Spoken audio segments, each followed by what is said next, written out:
but we would rather like to use the term mind expanding.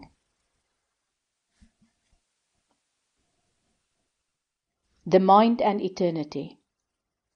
We want to redefine spirituality. We need to give a greater understanding of how the mind, body and spirit work together to express who we really are.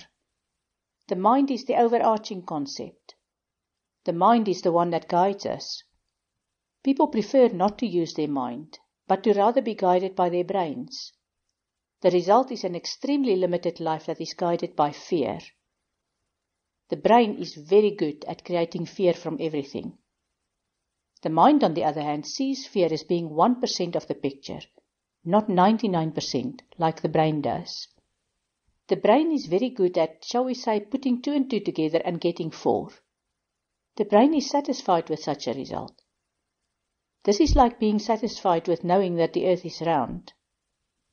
It is not difficult to believe that the earth is round.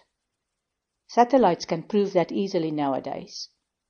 The mind, on the other hand, knows that the earth is not only round, it is part of a universe that consists of other objects, some of which are round, and some of which you cannot even distinguish the shape, because you want to insist on recognizing shapes. You do not understand yet that there are things that have no shape, and that these things are far more important than the things that you actually can observe. Our task is to put into words some of the things that do not have any particular shape. Why? Because we are moving into a period where we will focus on greater exploration of the mind. That is what will save humanity. Even that is an odd concept. Humanity is not to be saved, since there is no need to save a temporary existence. But people who are on the earth now will struggle to understand that there is in fact nothing to be saved. So, we will package the message in terms of saving humanity, when our mission is in fact to explore eternity and the expression of eternity in this dimension. There are people who believe in eternity, but they have no idea of what it is or how it feels. And there are people who do not believe in eternity. They believe in only this one existence, and they think this is all there is. But by believing that, they in fact prove that they have already removed the boundaries that still exist for those people who believe in eternity. Eternity is not to be proven. Whether you believe in eternity or not is not relevant.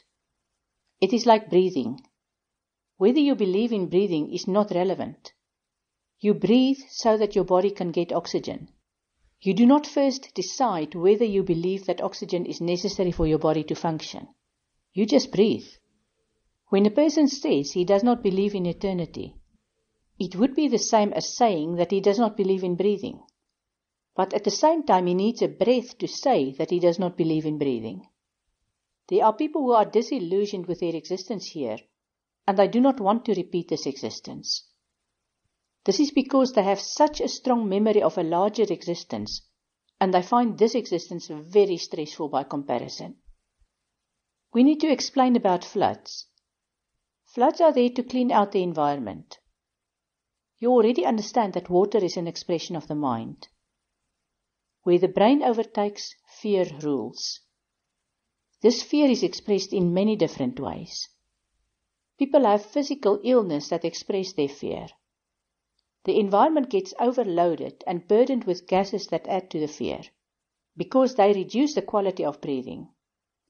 Industries are formed that focus on fear, like manufacturing drugs to take away the symptoms of fear. Then the drugs trigger a different fear and the cycle starts again. People who live in these areas that are ruled by fear seek for escape. They find it in religion, or so they think. The religion then rules their brains to the extent that they cut off the mind. Then they find that they cannot breathe, and they regard that as proof of what they believe. There are areas where this fear-based behavior takes over. This is where floods are focused. The water is used to wash away the fear, but that is not how people experience it. They fear the water, and it takes more than one flood to take away those souls that generate and guide the fear. The souls are taken care of very well. The areas are washed clean, and the water ushers in new energies that regenerate.